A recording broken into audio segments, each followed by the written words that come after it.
Welcome to another episode of Beyond the Dieline. I'm your host, Tom Seymour. Today, we'll be hearing from my friend, Keith McCullough, founder of Junebar. Keith has a passion for healthy food and delivers a product that both stands out as functional and clean and exceeds consumer expectations on taste and texture. If you've not tried his bars, you need to make sure to order some. They're delicious, and even better, they're a healthy addition for your life. Keith is an all-around great person, and I'm privileged to have him as a member of my village. You're in for a great show. Enjoy. Hey, Keith, welcome. I'm excited to speak with you today. How are you doing? Hey, Tom. Very good. Yeah, thanks. I'm excited to be here. Yeah. I can't wait for you to share a little bit more about your founder journey and maybe give us some highlights of the challenges and the success, and maybe even a couple of tips or tricks that may come out for other people thinking about going along this journey and jumping into the CPG market. Yeah, totally. So, tell me a little bit about your background before you started Junebar. So, obviously, as I mentioned in the intro, Keith is the founder of Junebar, a delicious, high fiber, all natural bar. You have to try them. They're absolutely delicious, Keith. I love them. Thanks. But tell me a little bit before you were a bar entrepreneur. Tell me a little bit about what you were doing in life. Yeah, so, man, it's like a different life now. So I used to make video games, Tom. I was a programmer and a game designer, and I really enjoyed that for a long time. But as time passed, I got a bit burned out in the whole thing. I don't know if you've heard, but video games, very long hours, constantly changing. Um, and my interest kind of shifted as well. I got a lot more passionate about food and about my diet and about my family's diet. And I wanted to do something that was more here, more present, less kind of out in the ether in the digital world, and more, in reality and in my community and things. So I made sort of a midlife pivot to food and to CPG. And yeah, I mean, that kind of gets me to here now. But yeah, it's been a big change, a big learning experience, and really exciting. Yeah, it's funny. I've shared on here that I like you and many other people. We make pivots in our life. I pivoted from hospitality into manufacturing. But yeah, for one reason or another, we all find the need to pivot. I also think it's interesting that, like, as we go along in life, many of us really start understanding the importance of nutrition. I don't want to say it's an age thing, but it seems like the older we get, the wiser we get, and start understanding that, like, the food that we're putting in our body, it's medicine. It has the power to not only fuel but heal and ensure that we can live a long, healthy life. And I think part of that is related, for me at least, to when kids came into my life, Hmm. and you start thinking about the longer play, right? And that's when it's like, all right, well, I really got to start thinking about what I'm putting in my mouth and what I'm putting in my body. So um yeah, that's amazing. So I would assume, just like me, you probably have some transferable skills that you have from game design. I mean, game design is like my childhood dream, like video game design. I think many people our age probably, yeah, that sounds like a dream job, but I can imagine, being pretty difficult as well. Um, so what do you think from the time that you were working in that space to, the work that you're doing now in CPG? What do you think, like, your number one transferable skill? Yeah, the number. Okay, there's a few transferable skills. Kind of a surprising number. Kind of to my relief. Um, you know, all industries, no matter what you're doing, you need to be able to, especially as a founder, you need to be able to work with numbers, work with spreadsheets. I make a very mean spreadsheet. Tom, I make, I bring a lot of programming to my spreadsheets, maybe perhaps more than is necessary. Um, and uh, and just working with people and with a team, all these things are super collaborative. You need to be able to take feedback, talk to customers, like iterate on things. This idea of having something that you're that you're working on and you're making better all the time. Continuous improvement is a kind of a phrase from the game world that you it totally applies to CPG or probably almost anything, especially if you're starting your own company. If you're being a founder, a lot of those things are things you have to do. I think no matter what your industry is, and I was pleasantly surprised how transferable skills were. Yeah, yeah, I think it's interesting that a common theme that I see in a lot of entrepreneurs is that they're people that understand that like the journey of life, you're constantly absorbing different skills through experiences and then trying to figure out how to apply them and apply them to solve a problem, right? Because that's what you're doing in the entrepreneurial space is you've identified a problem or a gap in the market and you're applying your experience and background and passion to solve that problem. And so yeah, it's always pretty incredible to see that theme and the use of all those skills that we accumulate over time. Some people I feel like maybe don't necessarily think the same way, and so they're not looking at that accumulation and applying it the same way. I think that really does make the entrepreneur quite unique. Yeah, that even that perspective, like when I run into challenges and things that that seem bad or frustrating or difficult. I mean, it sounds silly, but applying that mindset of like, well, this is a learning experience, like, oh well, at least I get to have this under my belt now. It kind of works. There's definitely times where it doesn't work 100%, but it helps, and it's true. Also, you are picking something up every time something goes wrong or becomes difficult. Yeah, and certainly later in the hour we're going to get into some bikes that we've fallen off of because we both know that as entrepreneurs, it's not about how well you ride the bike, but how many times you can get up, dust yourself off, get back on the bike, and keep riding down the road.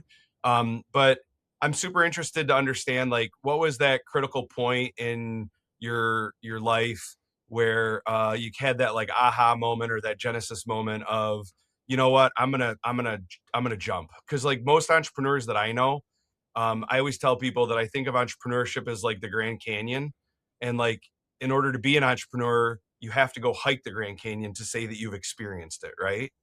And many of us, we have entrepreneurial aspirations and we sit up on the rim and we kind of look over and we say like, oh, I'm experiencing, right? Like I'm in sales.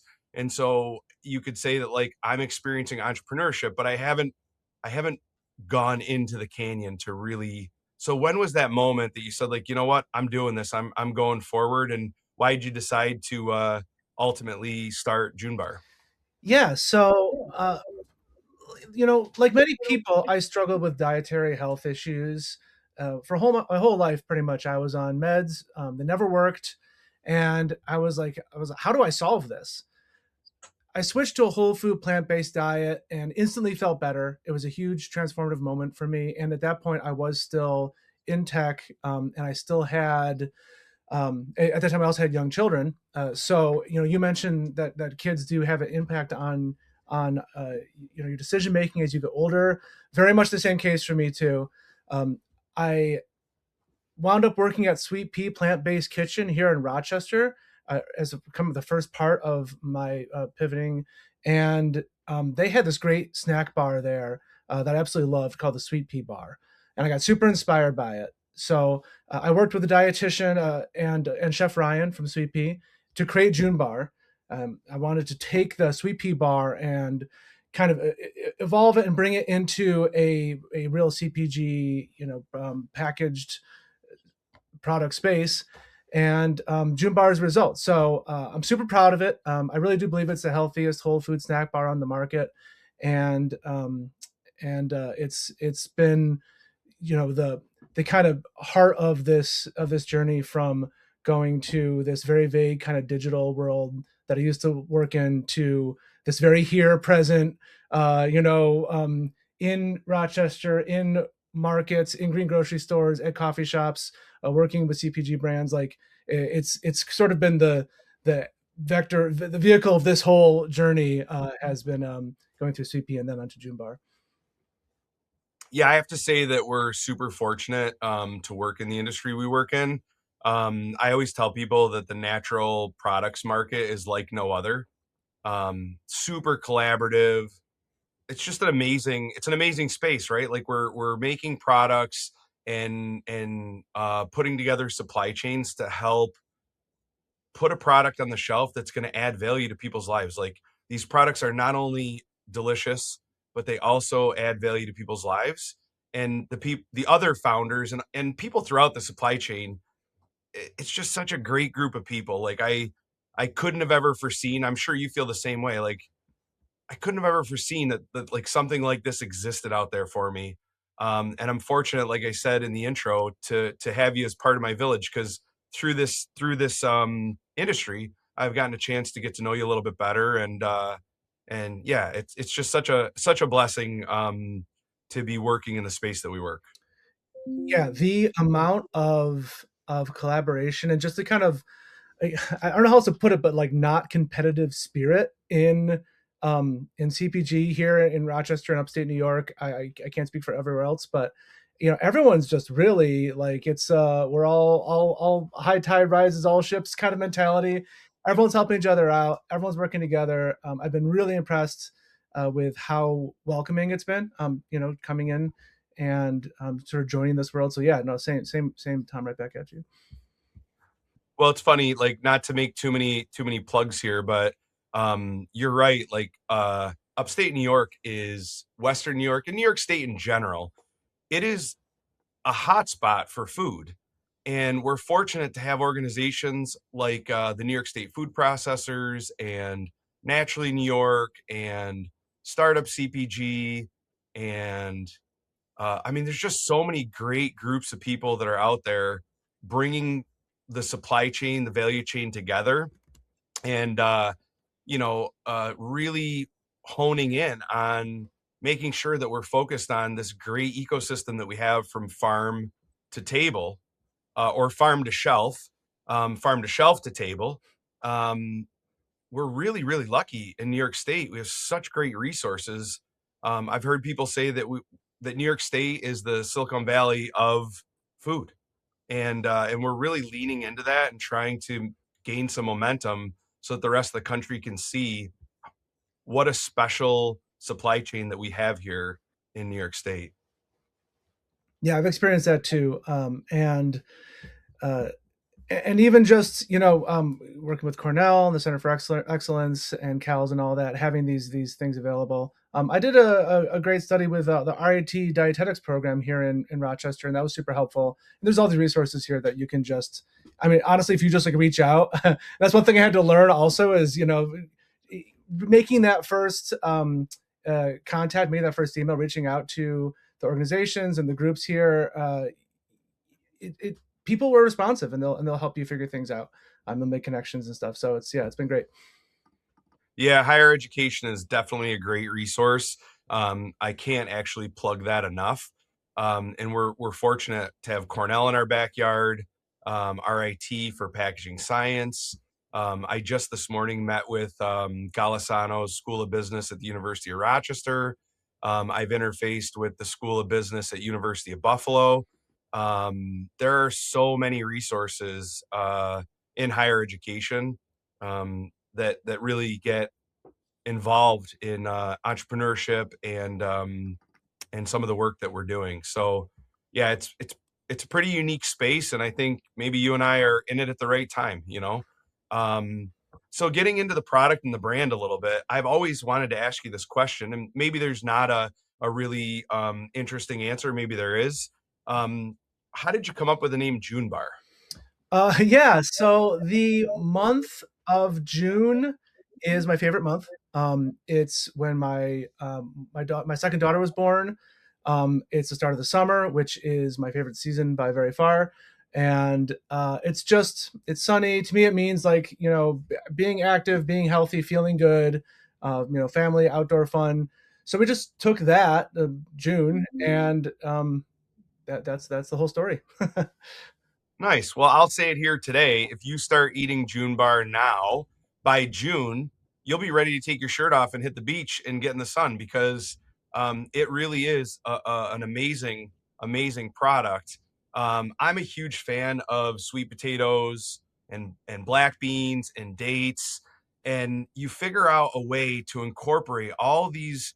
I don't want to use the word superfoods because I know that folks that watch this are gonna give me a hard time because it's kind of a strange buzzword, but it is true. Like these ingredients are so rich in nutrients and they're so beneficial to the body, and you somehow figure out a way to pack them all into this delicious bar um, that it's almost like when I was a kid, my mom used to like crush up my medicine when I was sick and put it into a jello or mix it in with a little bit of a jam and feed it to you on a spoon so that you didn't know you're taking your medicine. And like these foods on their own, they're delicious, but it's amazing that you're able to like put all this nutrient density in a product and deliver such a tasty treat. Um, Tell me a little bit about like that like work on the formulation side and like some of the A/B testing and some of the work that you've done to go out and like validate because I'm sure this process has been iterative, right? You've had to make changes along the way. Oh my gosh, we've had so many versions, we went through.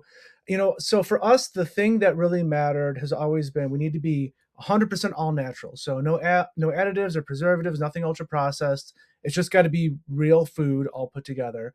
And we wanted to be a baked bar, so a lot of bars are pressed, they're extruded. Ours is baked more like it's like a brownie or, a baked good that you'd get from a bakery and then cut into bars. So they're also vegan, focus on gluten free, high fiber, and just being as clean as possible. So seed oil free, soy free, all the everything free. Which you say that it's like medicine, and in some ways it is for sure. But when you just take all the real food ingredients and put them together, it tastes delicious. Like we don't add sugar. The chocolate cherry bar has 1 gram of added sugar. The other ones have zero. There's no sugar in them, and they're added sugar in them, I should say. I'm gonna do that one over again because I can't say there's no sugar in them. That's incorrect. But yeah, they have no added sugar. The chocolate cherry bar has 1 gram of added sugar. The rest have none, and they're really low in saturated fat. And they just, they naturally taste great when you put all these things together. That taste good by themselves. Taste good when they're together, also. Yeah, it's amazing that you can leverage natural ingredients like this to not have to add sugar and that there's enough natural sugar. And, I'm not a dietitian, but I have been, a person that's gained and lost over 100 pounds, I think 3 times in my life. So I've always battled with it. And like what I find is like my body responds well to naturally occurring sugar. It's the added stuff and it's the synthetic stuff that really kind of disrupts the body. And so when you're eating whole, clean, and the sugar's just coming from those whole foods, and I think that's like the basis of some of the diet stuff you've seen come out. I think there's a diet out there, Whole 30, and like that whole premise is that you're eating clean whole foods, and like as a result, your body is able to easily process them because they're in a natural form, right? It seems pretty common sense, but oftentimes we're I think trying to make everything super long shelf life and make it super shelf stable. And as a result, we sacrifice, some of the health benefit of these foods. And so tell me a little bit about the product is sold refrigerated, correct? Yes, yep, refrigerated. And your shelf life is 90 days, 120 days. What's the shelf life on the Yeah, product? it's 4 months. 4 months Okay. in the refrigerator. Where we actually think it's longer. We're doing a shelf life study. We're trying to be careful and make sure that we're cautious, but also we believe it's longer. So currently, we're working with Cornell to get a real detailed longer timeline on that. Nice.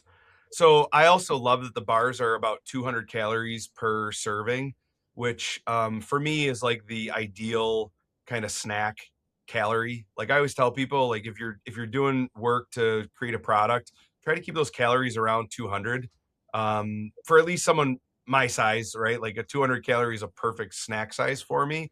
I see a lot of bar products that are either way over, 400 or 500 calories, and that's like a meal, or they don't have enough sustenance, right? So like they're lacking on not only the calories but also some of the other um, macronutrients that support an active lifestyle.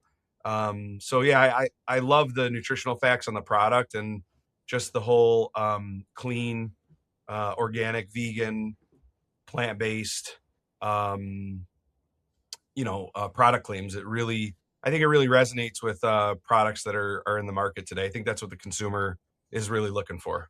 Yeah, and you're talking about sugar and the way that we feel better when we eat real food. A big aspect of that is fiber.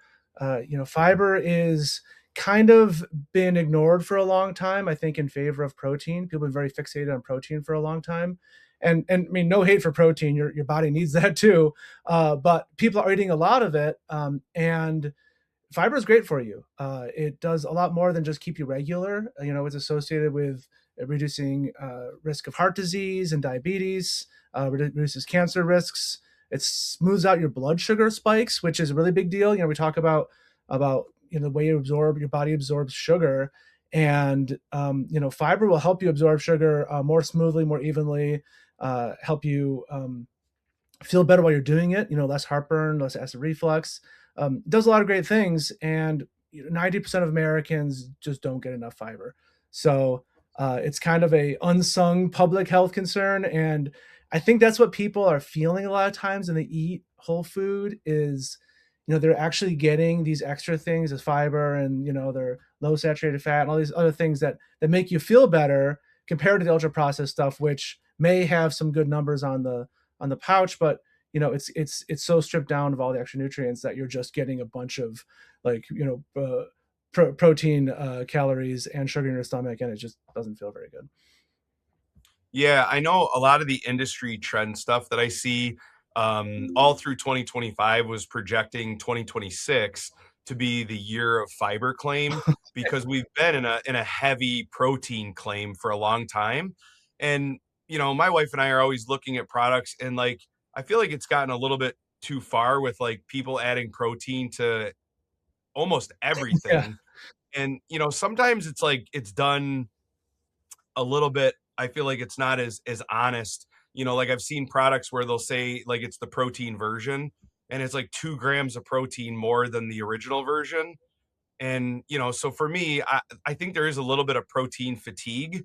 I don't think the protein claims going anywhere, but I think people are going to demand more transparency and like in accuracy of protein, and also um when it's done on an enhancement from an original product, that there's actually a substantial amount that's been added and it's not just a small amount.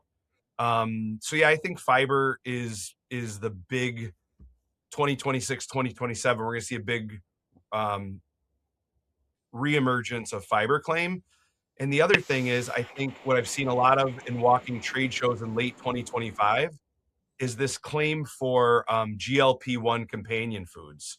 And so GLP-1 companion foods are generally foods that are have a certain ratio of fiber and protein to support people that are on GLP-1 drugs. And we see an ever increasing amount of people. And like, I don't remember all the market data specifics, but the numbers are kind of staggering on what the projections are for GLP-1 companion foods going forward. And this product, to me, kind of fits right into that GLP-1 companion lifestyle, or GLP-1 companion food.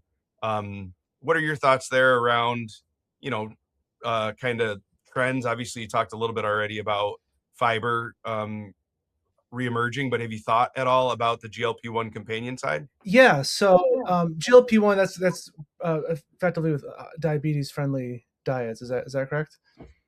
Yeah, and you see a lot of people using GLP-1 semaglutides, and other peptides Oh, right. Yes. as weight loss. Yeah, it's now being used. It was originally, diabetic drugs, and now you see it's widely being used as weight loss. And you have a whole segment of the population that need foods that, are high in fiber because one of the big problems is constipation. with those drugs, and you have people that are downing like containers of fiber supplements when they could just be going and getting June bars and getting their fiber that way. Yeah, absolutely. And I think that that is a big driver of the trend towards fiber. You mentioned that people are saying that 2026 might be the year of fiber. Yeah, I mean, I hope so, certainly. And I think that that's great. I think people are getting a more complex understanding of dietary needs in general. We're seeing all these trends towards eating better, less ultra processed, all these things, and it's kind of part of a natural trend, I think, is everyone just getting more educated and caring more about it, and we get away from the kind of old approach to just having these very very simple and meat heavy diets, and getting into these more sort of complex understanding of what makes people healthy and feel good. So yeah, no, GLP-1 stuff for sure, and just in general, everyone eating less processed, more real, more whole food, I think is trending, and hopefully it's just a cultural change, right? Hopefully that's what we're all going to be doing for from now on, is trying to feel better and eat better.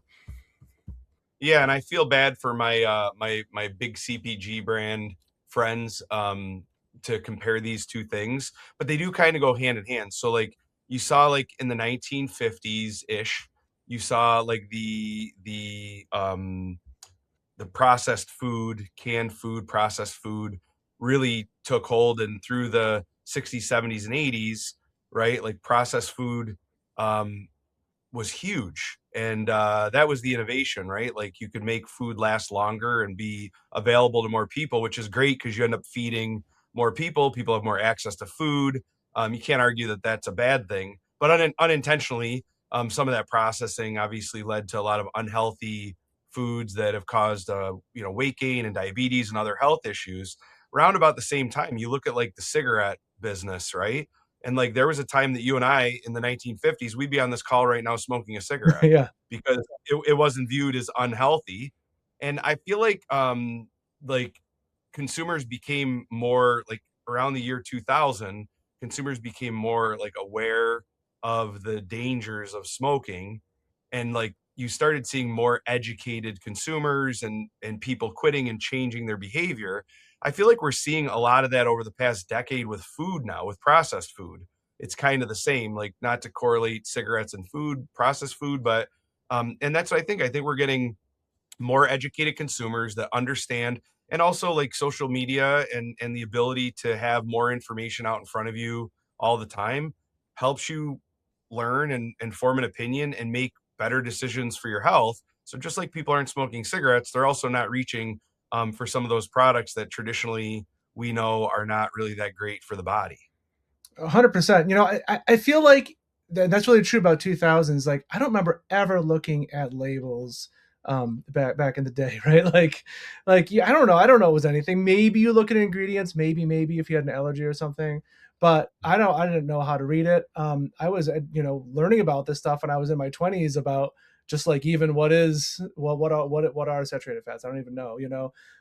So that journey is something that kids, my kids for example, they just learn that around the dinner table. That's they read labels, and they know all these things are and what they do, and we never talked about that when I was growing up. So I definitely think that there is a cultural shift, and what is it, it's not a moment, it's a movement when it comes to better eating.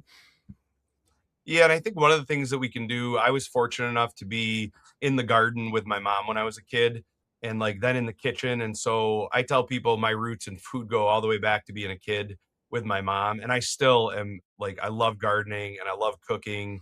And I think that like I've seen a couple programs throughout the country where they're introducing kids at schools in urban settings to gardening. And like, I think that's where it all begins. I think when you connect people and they understand like where the food comes from, how it's grown, and when they put in the work and effort to do it, I think there's just that much more appreciation and better understanding for it. And traditionally foods that people may not want to touch because they had a stigma, all of a sudden they're becoming popular and people want to consume them. So I think like part of it is, and I say that because it goes back to like you're using whole plant-based ingredients in your product. So I think like gardening is like a big portion of like helping people globally and more so United States get closer to their food source Mhm. and having a better understanding of all the different aspects surrounding it. Yeah, absolutely. So I want to ask you about founder grit. So I've said in some of the other interviews that I've done on this podcast, it keeps coming up that you know maybe when you were a video game engineer, like you had big wins and lots of big wins that would come. I've heard that from people in corporate positions that like every week you're getting a big win and you celebrate. But as a founder in a CPG brand, I feel like there's more obstacles and valleys that you have to navigate and fewer peaks to celebrate.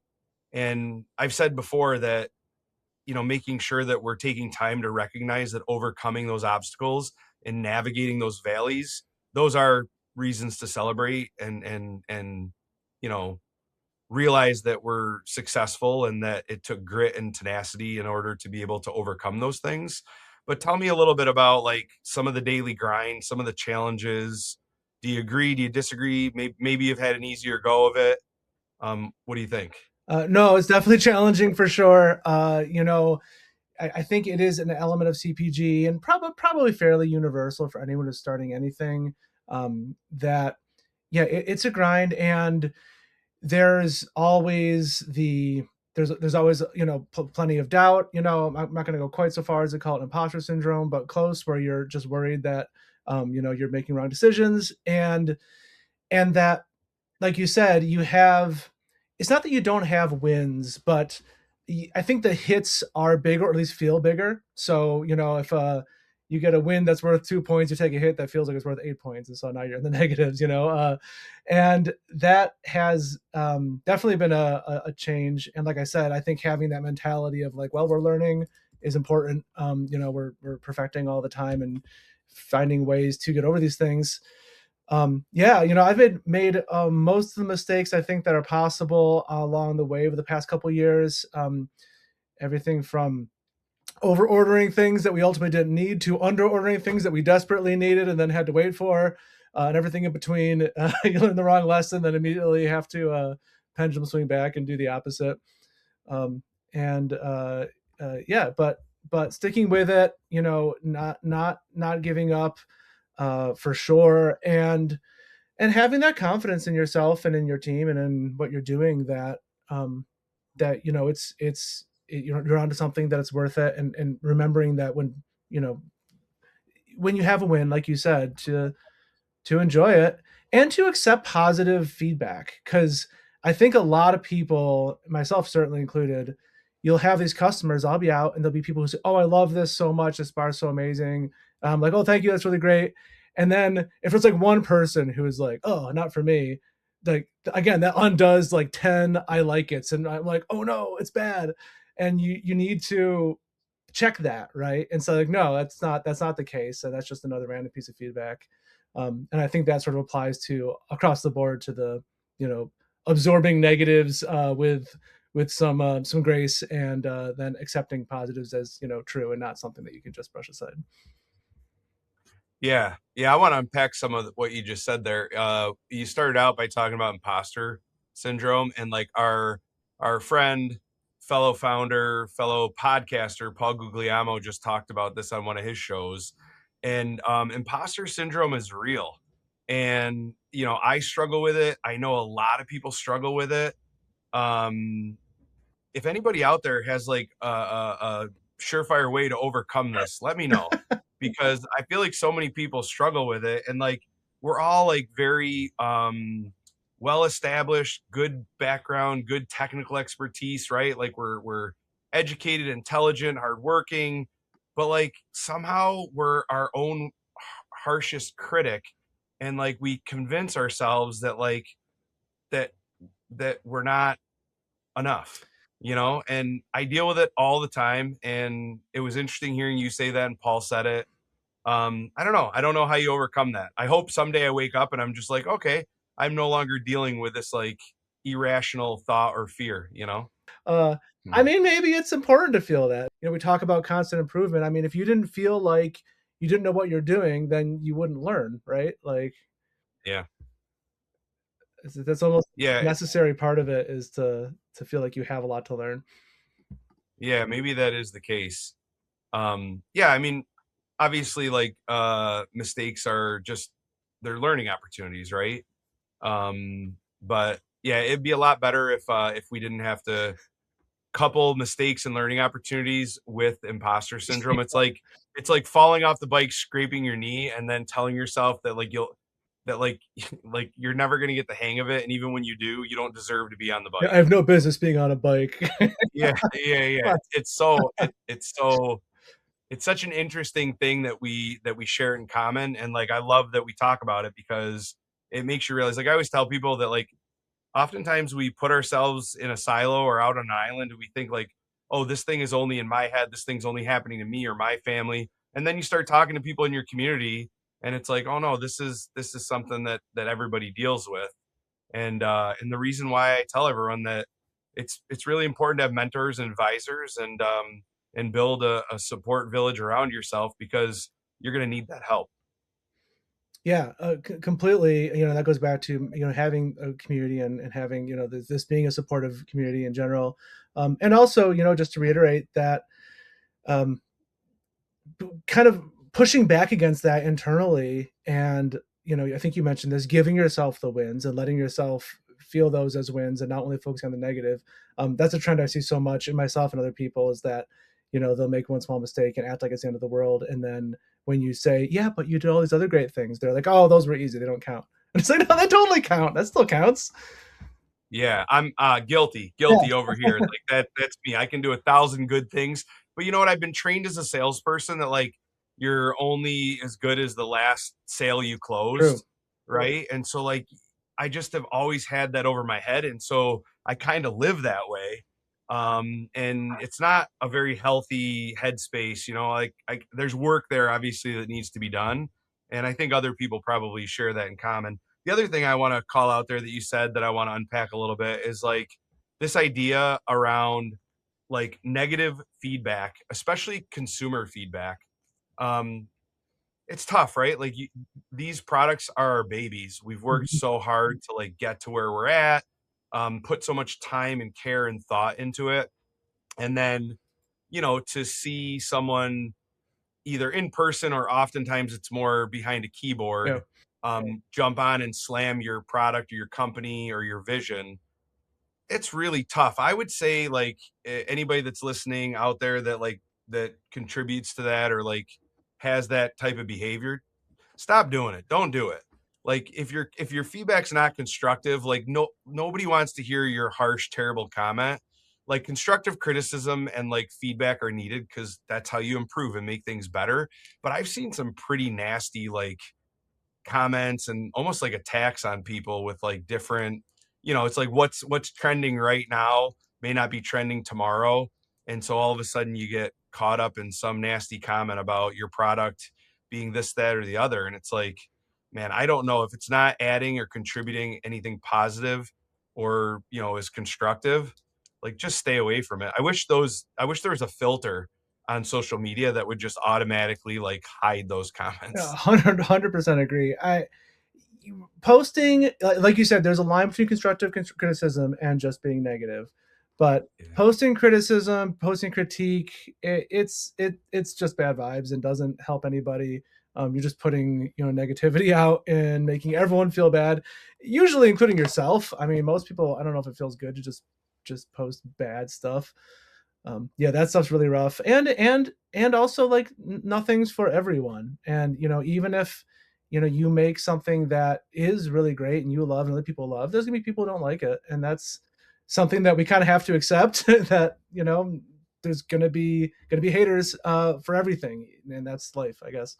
Yeah, and I think that's great feedback for people to hear because inevitably you're going to get that kind of feedback and pushback and just be prepared that like your tenacity doesn't only go around the idea that you have to overcome these challenges, but you have to have a pretty thick skin to be a brand owner because you become a public facing person in your brand, your baby becomes public facing. And see, that's a great tip for people to understand that they're gonna likely come across people that aren't going to be kind or friendly and probably not constructive.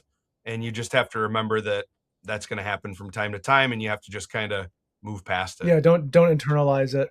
Which is funny because you also do need to accept feedback, and so figuring out where those lines are drawn can be tricky.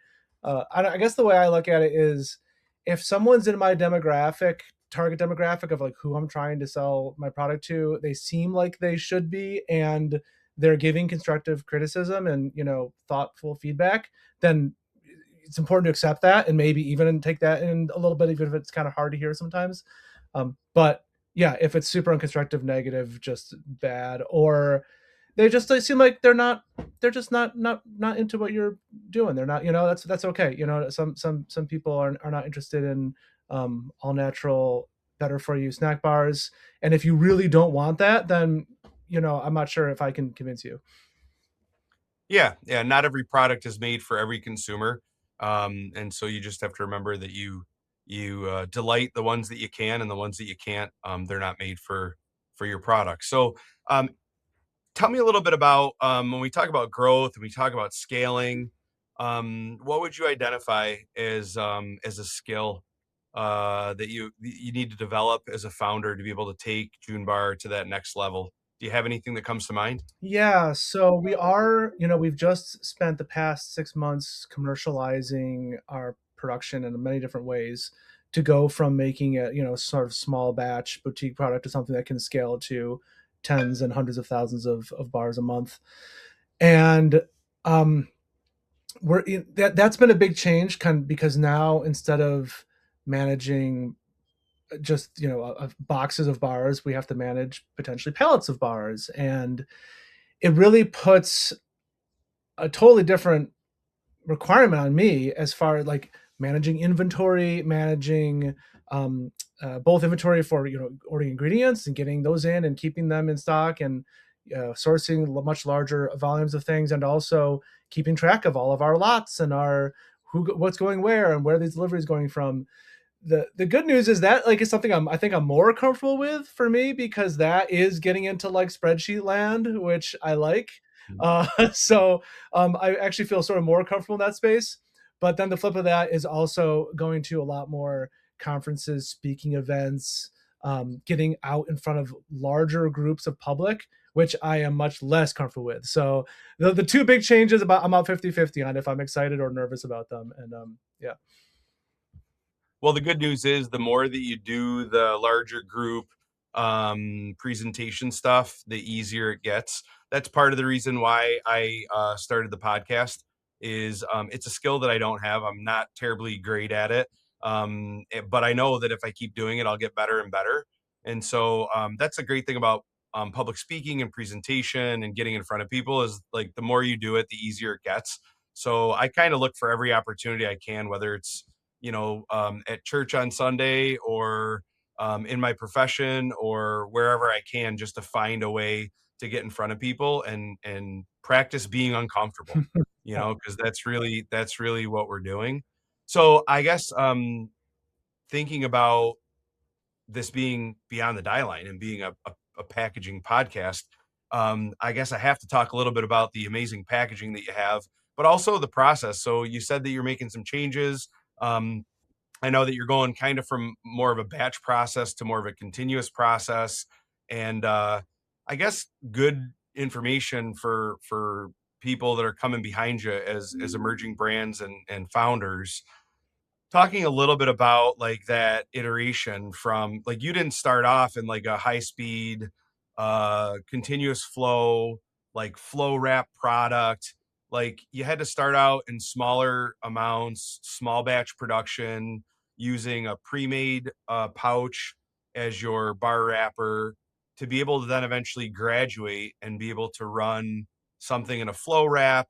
I know a lot of that stuff is still in the works, but tell me a little bit about the iterative work that you've done from both batching, but also from a packaging perspective, because I know there's been a couple changes since you Oh launched. yeah, lots of changes. So, I will definitely say that, finding a good partner, Tom, in this case, it's you and Bison. So just to, pitch that, but no, I mean, finding a good partner to help you figure out the science part of the packaging is really important because there's almost no way you're going to know that. Like if you need a certain kind of barrier to make sure that it doesn't too much oxygen doesn't get in, it goes bad. All these things like that, you just need to find someone who knows that to work with. So I worked with you, but that's my first tip. Don't. It's very easy to imagine that you can like Google or AI this, and it's you should not get an expert to figure that out. Then the other thing is, yeah, for us, I'm really glad that this is a mistake that I didn't make. Starting small and not overly ambitious with my packaging. Like we did, our first order was not a lot of pouches. They were heat sealed pouches. I just got like a cheap $20 heat sealer that we were hand sealing for a long time at the beginning, and I would do these small pouch orders that were very expensive per pouch. It's really easy to look at that and be like, oh man, we're spending 40 cents per pouch, but if we get 3 times as many pouches, we'll only spend 10 cents. That sounds like a good deal. But what's going to happen if you're just getting started is you're going to throw away half those pouches or more, and you're going to A, waste money, and B, just feel really bad throwing out all these boxes of stuff. It's terrible. So, we didn't Mhm. really have that problem because we're doing small orders, and by the time you get through 1/3 of your first batch of pouches, you're gonna wanna change everything because you'll be out there and you'll be like, "I'm missing this piece of information. I hate my logo on this. I wanna change this. We wanna do," ingredients and all these things, right? Because if you're a packaged product, so much stuff is printed on the pouch that you might wanna change. Um, so I would say do small orders at the beginning and keep doing that until you're dialed in, and like, okay, and then do like the big order where you're finally really saving some money, because otherwise you'll just end up wasting money and you'll stress yourself out. I love all that advice. It's spot on. And then eventually you can move from a pre-made pouch into, in your case, roll stock.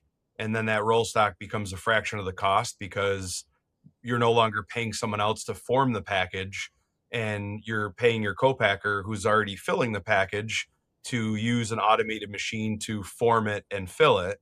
And so this is advice I give people every day. So I'm glad to hear you say that on not overbuying, working small, working smart, understanding there's going to be lots of changes, and not being so concerned out front on like the small run cost, because it's almost like insurance, right? Like you pay it, it's hard to pay, but it's better than not paying it and then having a huge problem.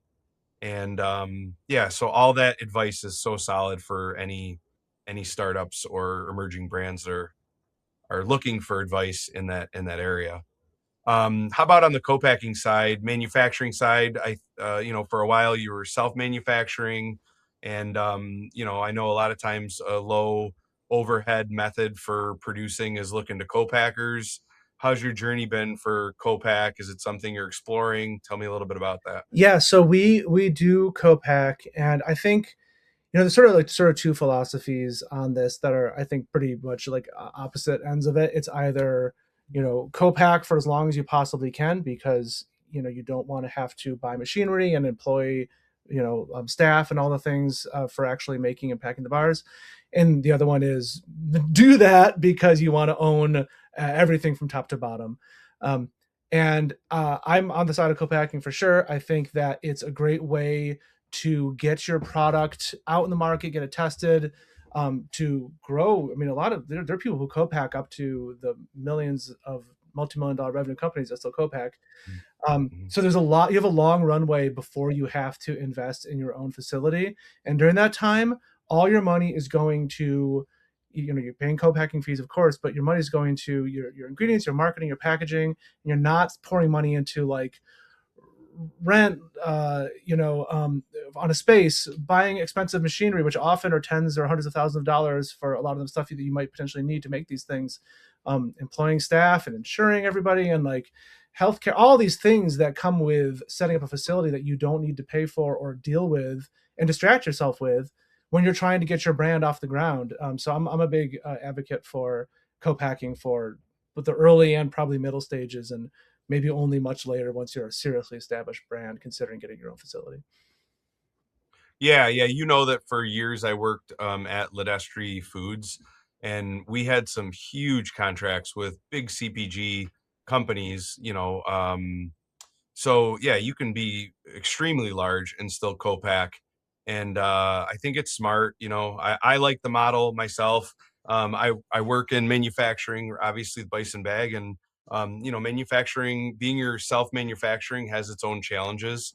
And so I do like the idea of having somebody else take on those overhead costs and the difficulties of manufacturing, because manufacturing is not a perfect process, and there's a lot more variables that come up in a day. So I usually advise people the same way. Look at co-pack. I guess my last point on packaging is, like, in your case, we know packaging is like critical on protecting and preserving, because you need those barrier properties to protect the product. But I think you'd agree. The number one billboard for your product is your packaging, right? So not only is it protecting and preserving, but like, what is going to make someone grab that product off the shelf so they can get it in their mouth and realize how much they like it, largely has to do with your packaging, right? So like, you utilize soft touch matte film to give that super premium look and feel. And you've worked with a graphic designer to create some really bright and eye-catching graphics. So tell me a little bit about like your packaging, and like how you feel about that piece of packaging's critical role in helping move the product off the shelf. Oh yeah, it's such a rabbit hole. I mean, everything from like just your brand identity and what your look and your colors are. In our case, being in a cooler because it's refrigerated product, we need to be even brighter because people are seeing it through glass. So they can't just see it right there on the shelf, reach out and touch it. Um, Going with trends, when to defy trend, when to be on trend. There's all these like packaging success stories. Everyone talks about, like, RX Bar and their brilliant packaging that they had a decade ago that made them so famous.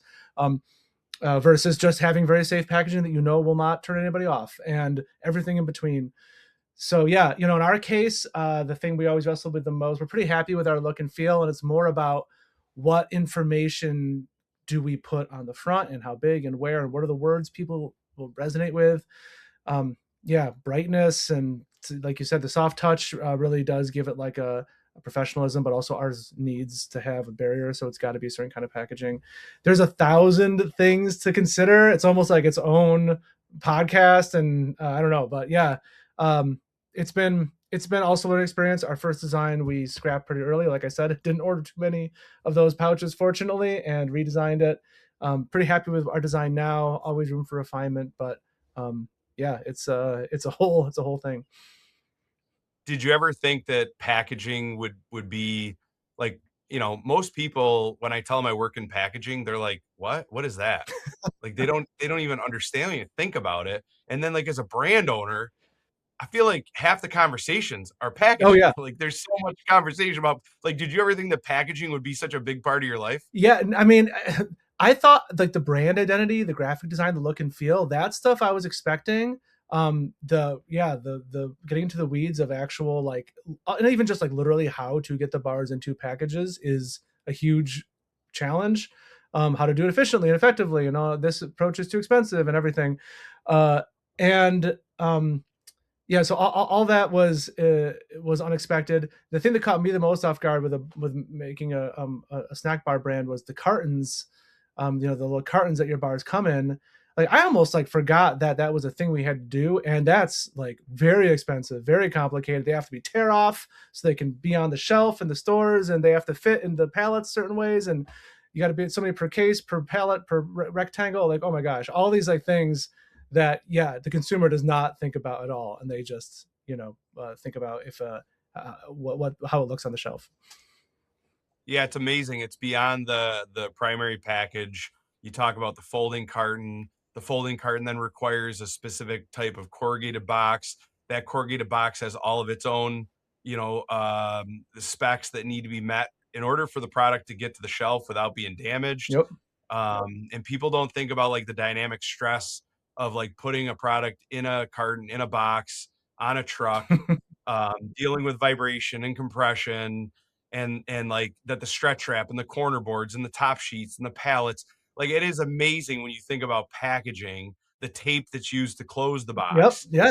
I mean, there's so many details that go into it, and I feel like yeah, the general public just doesn't really have a clue. But that's why we're here, Beyond the Dieline, right? So we can enlighten people as to all the pieces and parts of the supply chain, but also that founder's journey, and give people better insight into what it takes to make it in CPG.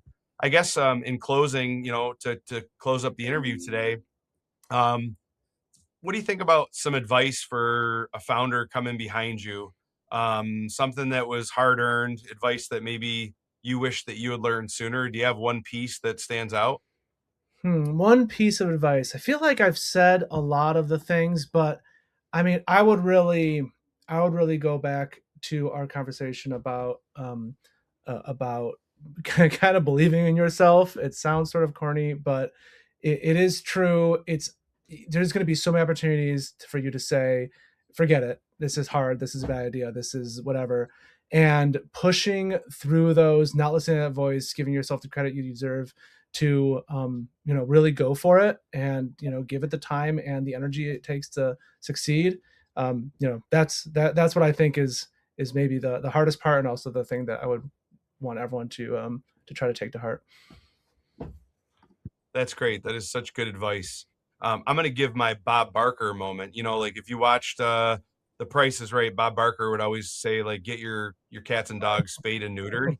So like, my thing is going to be, um, make sure that you get a mentor and or an advisor, and grow your village, because I think that too many times we become self-reliant, or we believe the lie that like we're successful because of um, something that's great about us.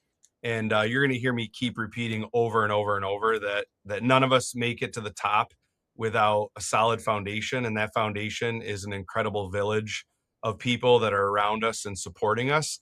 And not only should you seek a mentor and or an advisor, but you should think about being a mentor and an advisor to somebody else, because you end up getting so much more out of it than you put in.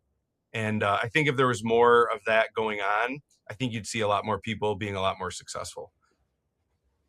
That's very cool. Yeah. Well, thank you so much, Keith. I want to give you the opportunity to tell the audience where can they find the product. Yeah, so Junebar, spelled the month of June, word bar, all natural snack bars. They're delicious. They're better for you. And they are available on our website, junebars.com, easily Googleable also. You can also get them locally in Rochester at Lori's Whole Food Market, Redbird Market, ours, Green Star in Ithaca, Green Planet in Syracuse, bunch of coffee shops, Ugly Duck all over the Rochester and Buffalo coffee shop scene. So yeah, lots of places, and yeah, online as well. All right. Well, be sure to go visit Keith's website. That's junebars.com, and get out and visit those local retailers. I know Redbird Market and Lori's Natural Food, they would certainly appreciate your stopping into the store and seeking out Keith's products. That's the number one thing you can do to support an entrepreneur, by the way, is you can go out, seek out their products, try them, and if you like them, keep buying them, because that is what drives products, brands, and people to be successful. So please go out and try Junebar. And Keith, I appreciate you making time for us today, and look forward to watching you rise and become very successful with Junebar. Yeah, thanks, Tom. This has been great. Okay, great. Have a good You day. too. All right.